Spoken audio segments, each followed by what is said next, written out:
সাকিব আল হাসানের বিদায়ী ম্যাচে প্রথম ইনিংসে বাংলাদেশের কি অবস্থা, চলুন দেখে নেওয়া যাক আজকের এই ভিডিওতে। সাকিব আল হাসানের বিদায়ী টেস্টে ইন্ডিয়ার বিপক্ষে টসে হেরে ব্যাটিং পায় বাংলাদেশ। শুরুতেই ব্যাটিংয়ে নেমে সুবিধা করতে পারেনি জাকির হাসান এবং সাদমান ইসলাম। শুরুতেই হুচটকায় জাকির হাসান, আকাশদ্বীপের বলে ক্যাচ তুলে দেন তিনি, 0 রানেই ফিরেন সাজগড়ে। তারপর সাদমান ইসলামের আউটটা নিয়ে ছিল বিতর্ক। আকাশদ্বীপের বলে এলবিডব্লিউর ফাঁদে পড়ে সাজগড়ে ফিরেন সাদমান ইসলাম, যদিও এই আউট নিয়ে রয়েছে চরম বিতর্ক।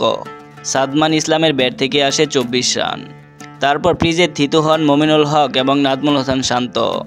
নাজমুল হাসান শান্ত আবারও অশ্বিনের বলে এলবিডব্লিউর ফাঁদে পড়েন, 31 রান করে তিনি ফিরেন সাজগড়ে। মমিনুল হক 40 রান করে এবং মুশফিকুর রহিম 6 রানে ক্রিজে আসেন। প্রথম দিনের খেলা শেষ হয়েছে বৃষ্টি বিঘ্নিত কারণে। প্রথম দিন শেষে বাংলাদেশের সংগ্রহ 3 উইকেটে 107 রান। সাকিবের বিদায়ী টেস্টে ঘটে গেল আরও একটি অঘটন। বাংলাদেশের ভক্ত রবি, আইসিসি সনদ পাওয়া দর্শক তিনি, তাকেই কানপুরে ভারতীয় সমর্থকরা আঘাত করেছেন শরীরে। রবি বলেন, আমার পিঠে এবং তলপেটে আঘাত করেছে এবং আমি শ্বাস নিতে পারছিলাম না।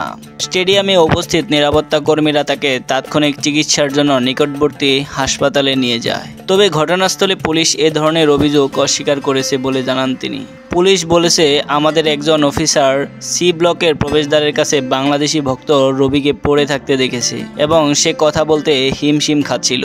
এটি ডিহাইড্রেশনের ঘটনা বলে মনে হচ্ছে, তবে আমরা ডাক্তারের পরামর্শের জন্য অপেক্ষা করব।